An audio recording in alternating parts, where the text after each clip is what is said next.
Hello दोस्तों।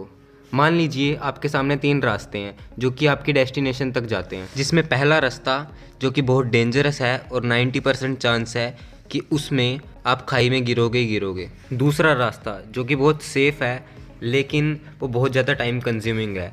ऐसा भी हो सकता है कि जब तक आप अपनी डेस्टिनेशन तक पहुँचो वहाँ तक पहुँचना वर्थलेस रह जाए। और तीसरा रास्ता जो कि एक लेन है और जिसकी मदद से आप अपने डेस्टिनेशन तक बहुत ही जल्दी पहुंच जाओगे, लेकिन आपकी सेफ्टी एक स्किल फैक्टर पर डिपेंड करेगी जो कि इस कंडीशन में होगी आपकी driving skill.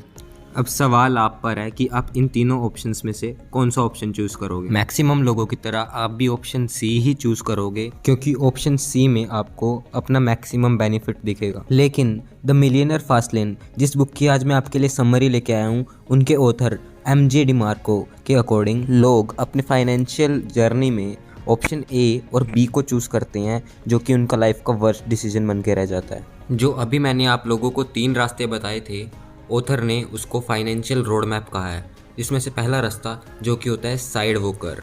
Side walker basically वो लोग होते हैं जिनकी थिंकिंग बहुत ही शॉर्ट टर्म होती है। वो लॉन्ग टर्म थिंकिंग के बारे में ज़्यादा सोचते ही नहीं है, जिसकी वजह से फ्यूचर में उनको बहुत ही ज़्यादा प्रॉब्लम्स फेस करनी पड़ती हैं। ये लोग सैलरी टू सैलरी लाइफ जीना पसंद करते हैं और जैसे ही इनके हाथ में इनकी सैलरी आती है ये इसे स्पेंड कर देते हैं बिना कोई सेविंग एंड इन्वेस्टमेंट के। इनफैक्ट ये लोग लोन ले लेते हैं और पावर ऑफ कंपाउंडिंग के ऑपोजिट जाते हैं। ये लोग खुद किसी भी चीज़ की रिस्पॉन्सिबिलिटी नहीं लेते और हर चीज़ पे दूसरों को ब्लेम करते हैं।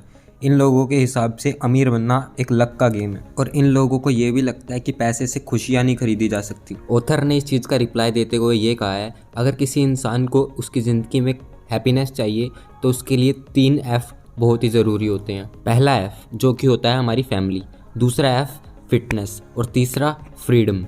अब आप खुद ही बताइए कौन इंसान अपनी फैमिली को ज़्यादा टाइम दे पाएगा, कौन ज़्यादा फिटनेस पे ध्यान दे पाएगा और कौन अपनी लाइफ को फ्रीली इंजॉय कर रहा होगा। एक ऐसा इंसान जो 9 to 5 जॉब करता है और अपनी सैलरी क्रेडिट होते ही उसे पूरी तरह स्पेंड कर देता है बिना कोई सेविंग और इन्वेस्टमेंट के, या फिर एक ऐसा इंसान जो अपनी लाइफ में फाइनेंशियली फ्री है।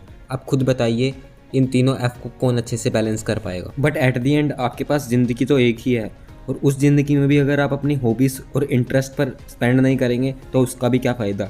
इस चीज़ का सॉल्यूशन देते हुए ऑथर ने ये कहा है कि spend only there where you don't have to think before buying. मतलब आप सिर्फ उन्हीं जगह पर स्पेंड करिए जहाँ पर आपको कोई सामान खरीदते वक्त सोचना ना पड़े। फॉर एग्जाम्पल, अगर आपको कोई 2 रुपये की कैंडी लेनी है तो उसके लिए आप ज़्यादा दुकान पर जाकर सोचते नहीं हो, आप दुकान पर जाते हो और 2 रुपये की कैंडी ले लेते हो। और वहीं पर अगर आपको एक गाड़ी लेनी है और उस गाड़ी को लेने से पहले आपको 5 बार सोचना पड़ रहा है अपनी फाइनेंशियल कंडीशन के बारे में, तो ऑथर के अकॉर्डिंग आपको वो गाड़ी नहीं लेनी चाहिए। दूसरा रास्ता जो कि होता है स्लो लेनर्स का। ये लोग बेसिकली वो लोग होते हैं जो अपने पैसे को टाइम से ज़्यादा इंपॉर्टेंस देते हैं। इन लोगों को पैसा कमाने के लिए अपने टाइम को बेचना पड़ता है। स्टिल ये लोग साइड वॉकर से तो बेटर ही होते हैं क्योंकि कम से कम ये अपने फ्यूचर में सेविंग एंड इन्वेस्टमेंट के बारे में सोचते तो हैं।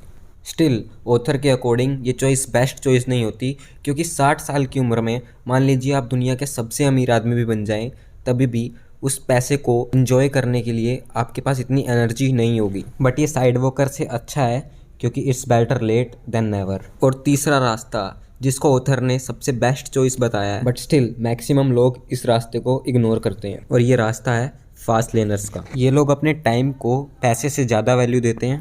इन लोगों का मेन फोकस सेविंग मोर से ज़्यादा अर्निंग मोर पर होता है।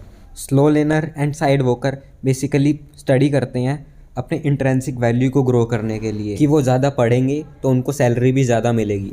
बट एक फास्ट लेनर स्टडी करता है अपने आप को और इम्प्रूव करने के लिए। एक फास्ट लेनर एक ऐसा सिस्टम को क्रिएट करता है जिसको चलाने के लिए उसे शुरुआत में तो बहुत ही ज़्यादा मेहनत करनी पड़ेगी, लेकिन पूरी ज़िंदगी भर उसको उससे पैसिव इनकम मिलती रहेगी। अब आप बताइए एक मजदूर और डॉक्टर में से कौन सा फास्ट लेनर हुआ? इसका आंसर होगा दोनों में से कोई भी नहीं, क्योंकि दोनों ही लोगों को अपने टाइम को बेचना पड़ेगा पैसे को कमाने के लिए। जबकि एक फास्ट लेनर एक ऐसा इंसान होता है जो एक बिजनेस को क्रिएट करता है, लेकिन उसके लिए शुरुआती दिनों में उसको थोड़ा सा हार्डवर्क करना पड़ेगा, लेकिन उसकी ग्रोथ के बाद वो हफ्ते में 7 दिन की भी छुट्टी ले सकता है। बट इस केस में जब लेबर और डॉक्टर दोनों ही काम करना बंद कर देंगे फॉर XYZ रीज़न, तो दोनों की ही इनकम आनी भी बंद हो जाएगी। That is they are selling their time for money. और प्रॉब्लम यहाँ पर ये है कि एक साइड वॉकर और स्लो लेनर के पास कंट्रोल नहीं होता। फॉर एग्ज़ाम्पल, कल को कोई भी एम्प्लॉई अपने बॉस को जाकर ये नहीं बोलेगा कि मेरी सैलरी 2 गुना या 3 गुना कर दो क्योंकि मैं बहुत ज़्यादा हार्ड वर्क करता हूँ। अब इस चीज़ का क्या रीज़न है कि लोग फास्ट लर्नर नहीं बन पाते? ऑथर ने इस चीज़ का आंसर दिया है because it is not easy to achieve. एक फास्ट लर्नर बनने के लिए आपको बहुत ही ज़्यादा हार्ड वर्क करना पड़ेगा और इस प्रोसेस में बहुत ही ज़्यादा टाइम भी लग सकता है, but less than slow learners. अब ये जो बातें मैंने आप लोगों को बताई ये बहुत ही ज़्यादा कॉमन बातें थी, बट स्टिल इसको लाखों लोग इग्नोर करते हैं और अपनी फाइनेंशियल कंडीशन पर खुद ही कुल्हाड़ी मार लेते हैं। अब आपके मन में एक सवाल आ रहा होगा, how to become a fast learner. इस सवाल का जवाब मैं आपको इस वीडियो के पार्ट 2 में दूंगा, क्योंकि मैं चाहता था इससे पहले आपको इस वीडियो से इस बुक का थोड़ा सा बेसिक नॉलेज आ जाए, क्योंकि पार्ट 2 में हम जो भी बात करने वाले हैं वो थोड़ा सा कॉम्प्लेक्स टर्म्स होंगी, जैसे law of effectiveness, potential growth, rules and commandment. कोई भी इंसान एक फास्ट लर्नर बन सकता है इन सब रूल्स को फॉलो कर जो मैं आपको पार्ट 2 में बताने वाला हूँ। और ऐसे ही वैल्यूएबल लेसन पाने के लिए इस चैनल रिच साइकोलॉजी को सब्सक्राइब जरूर करिएगा।